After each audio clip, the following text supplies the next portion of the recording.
行转爱州。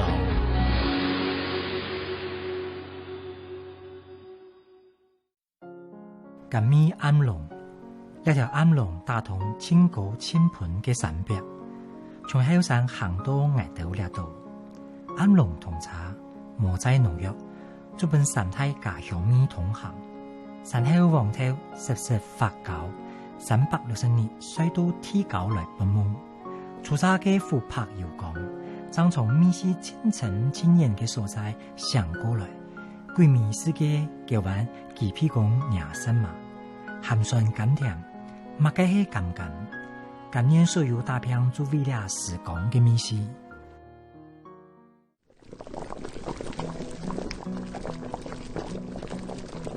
滴滴香醇入味在你心里，每个家都有一种酱油，它是家乡的味道，闻到它，吃进它，家的回忆立刻涌上心头。在花莲市的巷弄里，有一家外观相当精致的老店，门口放了一个大木桶，木桶外摆放了一堆黄豆，吸引好奇的过路客想走进去看看，里头到底在卖什么。哦，頭家讓我賣頭油，哦，買用嘅頭油，賣鐵邊那個頭油嘅，係啊，我做話用嘅呀，補抗油啊，係啊，我呀頭油嗬，你要一年呢，做一年讓魚呀種嘅頭油，哦，哎，嗰時候煮東西哦，用一般煮做的咧，哦，嗰樣呢，你喺中國煮湯啊嗬，2-3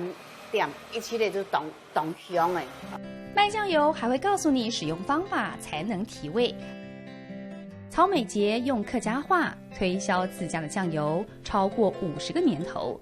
這種甘醇的香味一直是花蓮人最熟悉的味道。謝謝哦，好，謝謝，有很多量啊，很仔細哦，謝謝，謝謝。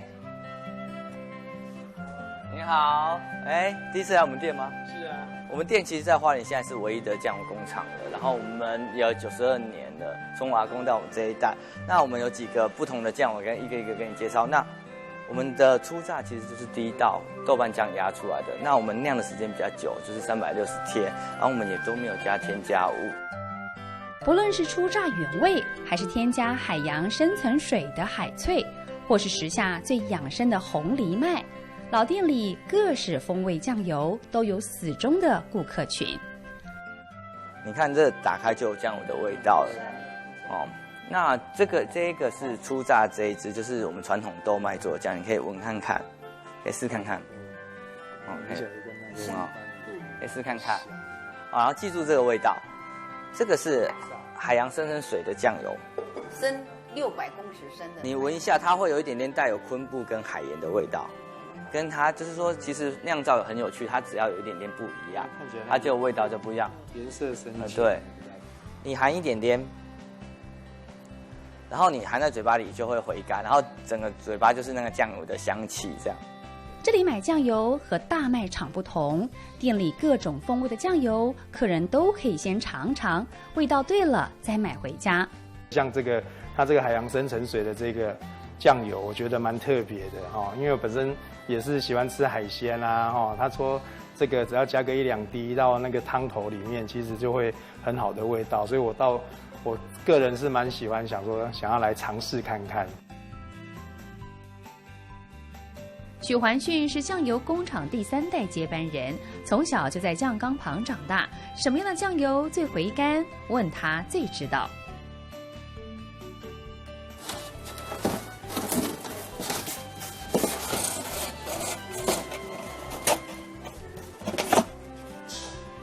其實小時候有一個動作是那個血糖，就是蔗糖。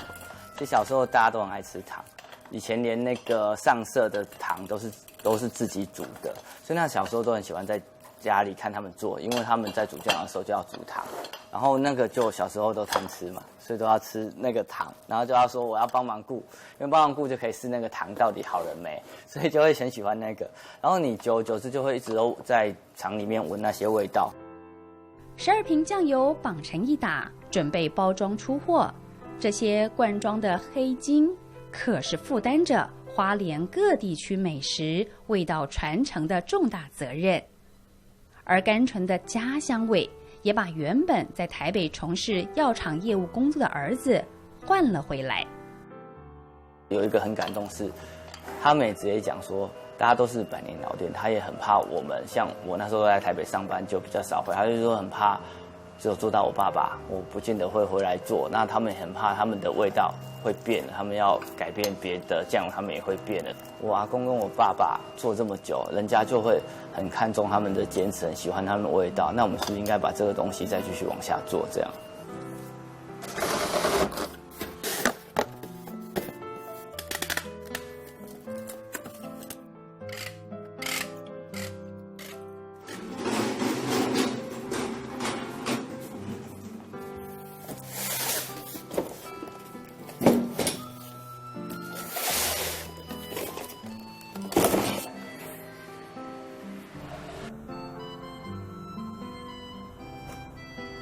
老板送酱油来哦，好。最近年假应该生意不错吧？对啊，比较忙一点。哎，那得奖有对你们有帮助吗？有啊有啊，这次年假生意都感觉出来。烤肉的香气扑鼻而来，这家早餐店把烤肉与花生酱做搭配，烤肉花生三明治是店里的人气招牌。从老一辈的阿嬷开始，就只使用他们的酱油。然后我从澳洲回来的时候，刚好就是在研究这烤肉的时候，我就觉得，就从小吃到大的酱油，但是自己最印象深刻的，所以我也把他们的酱油加入我的这个调味料里面，然后就是产生一个独特的味道。烤肉吐司记忆着阿嬷传承下来的手艺，百年酱油独特性提升了肉片的风味与层次，让烤肉吐司变得很在地。觉得这味道搭配烤肉是很刚好的，不会说太抢味，对，而且又是花莲在地的老字号，所以说也会让我的烤肉变得很有在地的风味。这样，这是等了365天正式开封的第一道酱油，初榨酱油清澈透亮的褐色，带着一股浓郁的甘甜香。日文里所指的一番榨，就是这种弥足珍贵的香醇。为什么我们的初榨这么的对我们来说这么珍贵？因为它是我们酿1年的酱油才压榨出来的，它有点像橄榄油的第一道，它的成分跟香气都是最纯最浓的。那其实因为我们在这个初榨是没有再添加其他东西的，所以我们觉得它会代表我们的花莲的味道，跟我们平常来花莲记忆中的味道。1927年，许环训的阿公许日从鹿港翻过了中央山脉，来到花莲讨生活。许日看到了花莲酱油厂林立，颇有生意头脑的他，花了身上所有积蓄，买下日本人的酱油厂。他使用这里特有的杉木，制作成酿造桶，制作出专属花莲风味的酱油。经过90多年岁月，装载酱油的老杉木桶依然屹立在工厂内，静静地见证花莲酱油的酿造史。这个其实是从我阿公那时候到现在都已经超过90年了。以前人很厉害，他是用竹子边烤边把这木头圈起来的。那这个好处是说，竹子跟木头的热胀冷缩的那个系数是比较一致，所以它其实冬天夏天它湿度高湿度低，其实它都基本上都不大会漏水。所以他们以前人真的是还蛮厉害，用工法就可以做成这样。打从阿公的时代，酱油厂就坚持使用黄豆酿造酱油，而不是一般熟悉的黑豆酿造。酱油很多香味是来自于它油脂的发酵。那为什么现在其实很多地方就回归到整颗黄豆？那我们从以前到现在都用整颗的原因是我们觉得整颗黄豆酿出来的风味是最好的。那如果少了油脂，就好像少了一味。坚持黄豆酿造外，2018年开始，许环训着手进行有机黄豆酱油的酿造计划。他选用花莲当地种植的有机黄豆，酿制出比以往更具在地风味的酱油。其实花莲的豆比较淡雅，那国外的比较浓郁。可是我们后来，像我们去年开始做到现在，其实它酿出来的风味其实不大一样。虽然它一开始的香气没有那么浓郁，可是出来的那个顺口度跟它的那个尝起来的味道，其实别有一番风味。这样。浸泡了1天的黄豆要先蒸熟，蒸熟的黄豆不能拖，要赶快上竹篓，转送到上曲间，等待晾干后开始上曲、养曲，每一个步骤必须耐心与精细，这是酱油能不能酿造成功的重要关键。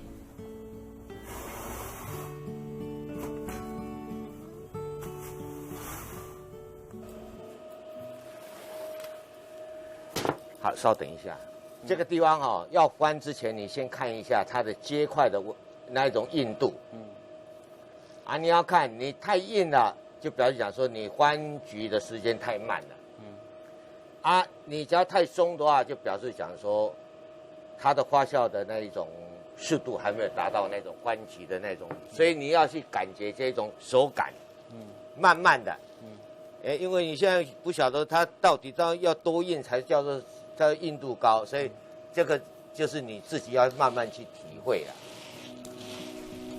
许南东是许环训的爸爸，也是酿酱油的老匠人。在许环训的童年记忆里，每天就是在酱油厂里打转，家里人手不足时，他就得帮忙，转着转着，传承了爸爸酿酱油的记忆，更因此爱上了这股酱油味儿。以前比较辛苦啦，我爸爸他们会比较辛苦，因为以前没有一些，不管是厨师或家师，或是像空调有冷气这种去调，所以他们就很常随时随地天气太热，晚上就要出来看，然后可能半夜都要上来巡，然后让有时候一发觉那个湿度或是温度不对，就要马上不管以前就只能用电扇赶快吹或者让，因为以前的原物料是最贵的。每年4月到10月是黄豆最适合发酵的季节，养曲、翻曲，经验老道的酿造师傅，经由手翻的动作，感受到黄豆养曲的温度和湿度，根据经验判断这批黄豆是否能酿造成功。传承到年轻一代，随着科技进步，利用温度计就可以记录豆曲的温度变化。他们以前比较辛苦，没有像电脑直接可以用 Excel 把它画成一个图，他就用方格子一个一个记录。那其实比较有趣的是，我们就会把它以前的拿起来，然后再把它打到Excel 里面，然后可以让它画出每年不一样的温度变化。我们可以比较说温度变化对我们养曲有多大。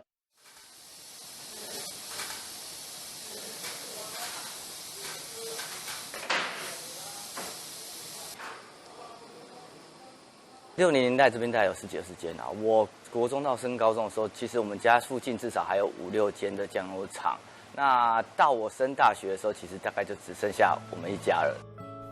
随着气候的变化，不同的温度和湿度，每一年酿造出的酱油都有着那一年份的独特风味。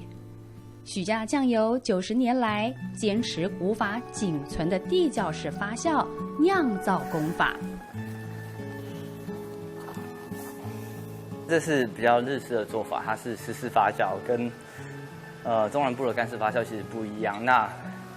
整个过程其实80%很类似，但湿式发酵是到盐水里面，那干式发酵其实像他们就在瓮里面，上面撒盐，然后水慢慢滴到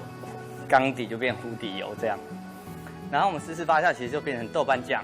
然后压出来的汁就是酱油这样。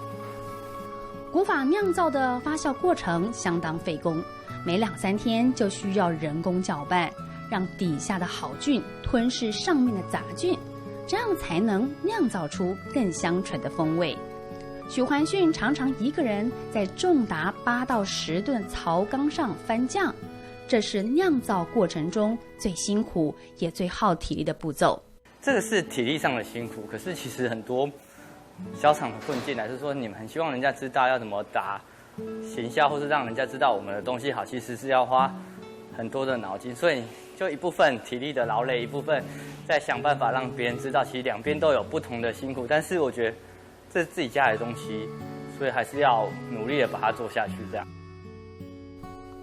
许家酱油坚持古法酿造，产量少，曾抵不过食品大厂的化学味精酱油和强力的行销包装，一度生意惨淡。直到这几年，台湾消费者越来越重视食品安全，大家开始回头去找寻安心的老味道，才让他们熬过了那一段生意的黑暗期。一个好东西可以传承下去，非常之不容易了，而我也很感谢他了。虽然他在外面工作比较轻松，拿的钱也比较多，但是我们可以把这个很好的东西提供给我们的乡亲我们的朋友，那我们自己做自己良心可以做出来的东西，那种感觉比赚更多的钱那种感觉更好。回家接手事业2年，许环训在酱油酿造，他坚持古法，但行销包装上却有着许多创新的点子。第一步，他将老工厂的外观改为文青风格的店面，而酱油包装也换上新衣。这些大改变必须投资不少经费。许环训可是跟爸爸商量了很久呢。改变的过程其实是很辛苦的，因为就2代嘛，那有些东西我就先做出来，就是我自己现在做好成品回来给他看。那他有些看了之后，他去问了他的朋友，那有些顾客来看了之后，他觉得这个很不错，那得到有一些人的肯定之后，爸爸就会觉得其实这方向其实是对的，就会渐渐让我多改一些东西。危机过了，转机来了。老牌酱油从日常生活用品跃升为精品包装的伴手礼，也逐渐吸引了花莲以外的客群。2017年更获得创新传承再造繁华的在地深耕奖。我希望大家想到酱油就会想到我们家的酱油，然后我希望可以一直做下去，做到我不能做为止。谁说老店只能给人成就感？传承近1世纪的百年酱油厂，因为添加了文青风味，把传统与创新一同封存在酱油瓶里，让花莲的好味道持续传承飘香。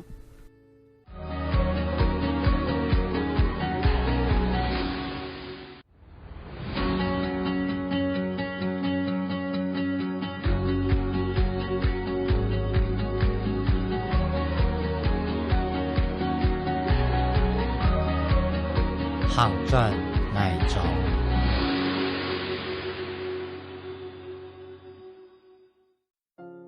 近米暗龍，一條暗龍打通千古千盤嘅山壁，從後山行到崖頭呢度，暗龍同茶無劑農藥，足本山體家鄉米同行，山後黃頭實實發酵，360年水到天高來不滿。出差嘅琥珀油港，將從米西千層千年嘅所在上過來，桂米是嘅叫完幾皮公廿三嘛，鹹酸甘甜，麥嘅係甘甘，今年所有大片做為了時光嘅米西。蜿蜒於海岸山脈與中央山脈之間，花蓮縱谷平原擁有種植無毒農業得天獨厚的優質環境，再加上近年來台灣農民興起了一股種雜糧的風潮，好山好水的花蓮也要跟上了流行的腳步。黃豆在台灣它有一個最大的問題，就是你只要雨下的多下的久，都會造成爛豆，它品質就很不良。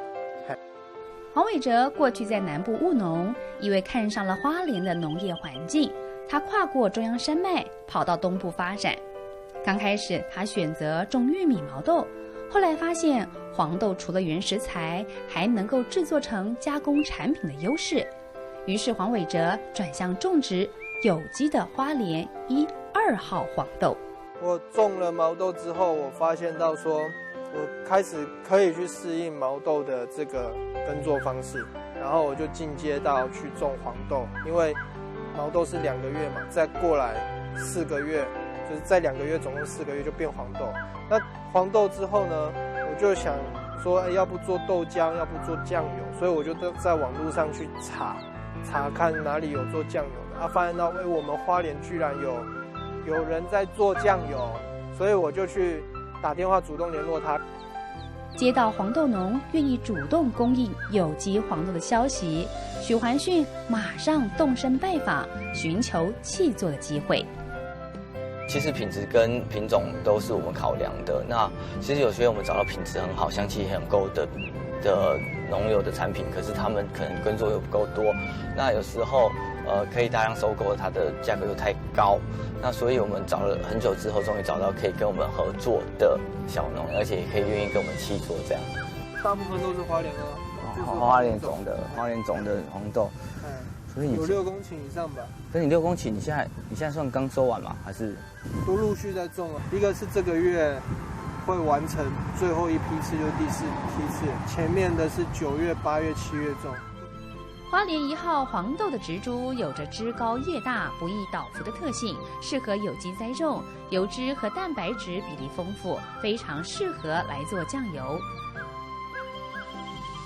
我自己是食品营养系的毕业的，那就前一阵也有实案，所以我对我自己的产品跟我的原物料都有一定的要求。那我本身的产品已经是没有添加物的，所以我希望我的原物料它的生产过程也可以是洁净干净的。我们开始试着用花莲的有机黄豆，希望酿出属于花莲的味道。因为用花莲的有机豆去做酱油的，大家的经验没有那么多，所以我们跟在地可以互相讨论，然后每一期跟改进我们的手法跟做法，做出更好的产品。有食品营养的知识做基础，许环训决定选择一起加入有机黄豆的圈子。这当然也反映在酱油的成本上，也间接冲击到店内的销量。他苦思该怎么扩充客源。大家可以看，我们就是卤肉，就是刚切好的五花，大家可以看一下，生的哈。这是我当场煮，不是先煮好给你吃，以免你以为我有多加什么东西。我们1斤加我们40cc 的初榨，这是我们帮大家量好，这是80cc。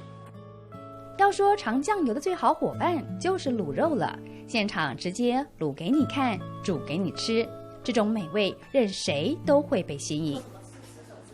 要猪肉当香当好食要1斤猪肉用40cc 的酱油就是普通我是1两冰糖，你可以半两，大概煮40分钟，煮到那个水快要干的时候收汁，让它收汁就对了啦，就会很漂亮又香又好吃。很香哦，按好最好吃看看的啊，你看哦，按好吃。其实去年花莲大地震之后，观光客真的变得非常少，所以来客数真的低到有时候真的1天只有来2-3个人，而且都是老顾客。其实新的顾客就很少到你会觉得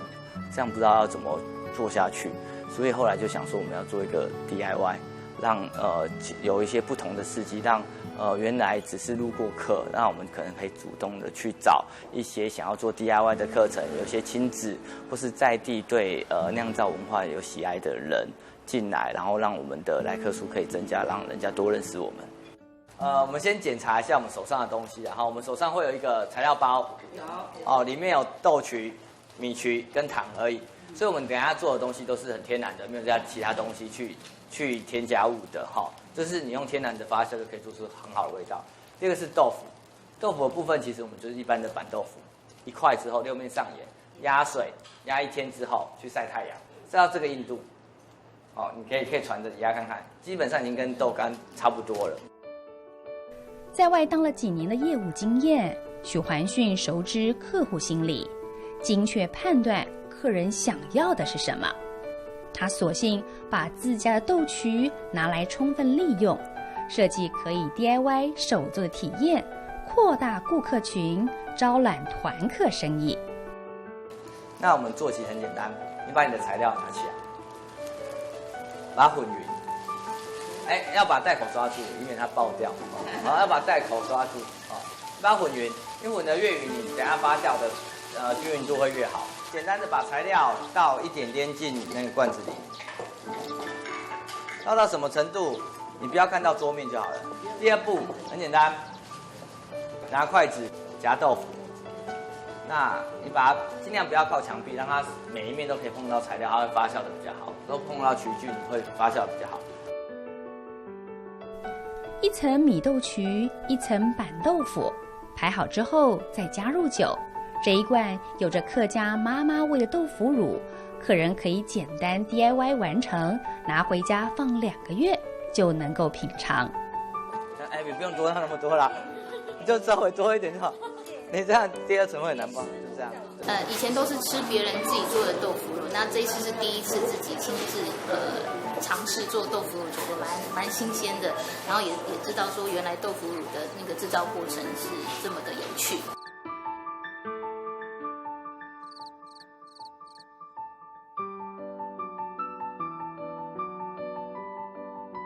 这个地方就是以前旧的铁道，有贯穿花莲市，然后它现在其实是徒步区，你可以看到旁边有商店，然后这个地方你可以看到比较特别是我们家的后门，就是说其实我们家以前很常从前面到这个地方，以前这个工厂都是细长型的。跟着许环训的脚步，穿梭花莲市区老街巷弄，重温旧铁道风情。他带着我们循着酱油的气味，拜访在地美食小店。OK， 没问题，好，走吧。接下来我帮你们介绍花莲很有名的豆干店，它也是近100年的，然后我们等一下可以进去试试它的味道。好，对，耶。这是另外一家100年老店，其实它跟我们差不多年代成立，然后他们其实从以前到现在也都是用我们家的酱油去卤豆干，他们豆干很特别，大家可以试看看。好哦。好，100年酱油卤制100年豆干，传递出的古屋枣味，让人口齿留香。许环训从自家酱油店出发，试着串联花莲市在地的特色名店，相互介绍客源，让店里的客人能够吃到酱油与不同食物的美味搭配。老板，我带几个朋友来试试看你的新玩意。这是我们的新产品，咸口味的沙琪玛，请你们尝看。试看看，很特别哦。好，这是他做很久才试出来的，味道是咸的，对不对？对。好吃哦！你们吃得出来是什么味道？最后还有酱油香哎，你这样吃得出来啊？有那个淡淡酱油的香。妹妹你好厉害哦！我们用的是腥味酱油的。这是我们合作了这个产品，然后试了很多次才做出这个沙琪玛，然后也希望大家会喜欢这样。那你们当初怎么会想到用酱油跟沙琪玛做结合？因为当初老板就说他想要做一个咸口味的沙琪玛，但是他又不想那么单调，只加盐进去，所以我们后来聊了一下，就说他可以试试看用酱油把它加到沙琪玛，就是说它有一点点咸的味道，后面又有一点那个酱油味。那其实我们试很多不同种，就像有试过其他不同种，像海脆或是初榨，所以就试了几遍，试出这个黄金比例来这样。许环训发想出酱油的小旅行，带着大家找寻花莲在地酱油味道。他也与餐厅、饭店业者合作，以酱油做主题，搭配出不同的料理，让大家品尝，让大家来到花莲的观光旅行可以有不一样的选择。当初做这个小旅行是比较特别，因为一般人对酱油就是说年轻人现在比较少要用到酱油去调味。那我想借由已经调味好的食物跟一些名店已经用我们家的酱油，它可以借由其他食物跟其他店家的调味，然后认识我们家的味道。照这个圣经，这个是那个去年今年酿出来的，你试看看，可以试一下，先试一下去年的。我自己是觉得2个还是有一点点差异在啦，就是它那香气其实有一点不一样。不同年份酿造的酱油，在出缸装瓶前，都要先经过试品大会这一关。这个味道有较野，其实，较无遐甜。借鉴国外酒庄采用珍藏限量酒的概念，许环训试图以酱油酿造的风土年份做区分，推出值得珍藏的顶级酱油，企图攻占金字塔顶端的消费市场。酱油其实跟酿酒其实是差不多，因为它还是跟气候跟物种有相关性。那因为我们在花莲这个地方，其实它的气候跟水质都特别好。那我希望它，因为每年气温还是不一样，每年的风味也会有一点点不一样。我们希望可以类似跟酒庄一样，它可以每年因为它的不同风味，然后我们可以有特殊年份的酱油，然后把它精致化，让人家可以保存跟珍藏它这样。而许环训把酱油厂跃升为庄园酒庄的新创意，获得专家学者的肯定。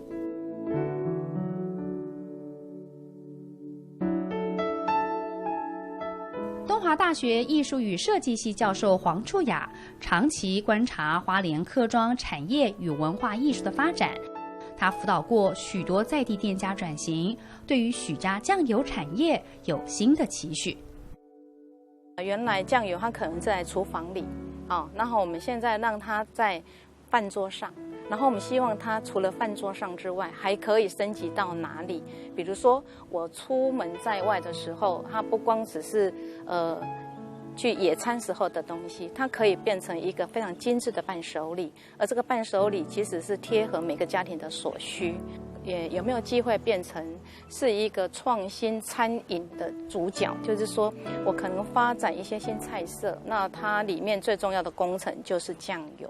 那当然酱油可以分很多的等级，那这个等级里面，它或许在它的产品里头，它就可以先定位。甘醇味、回蓝味、橙色的酱油不只是酱油，随着滴滴的香醇与闪耀的褐色光芒，停留在每一个人嘴里留香，说着花莲的故事，继续飘香下一个100年。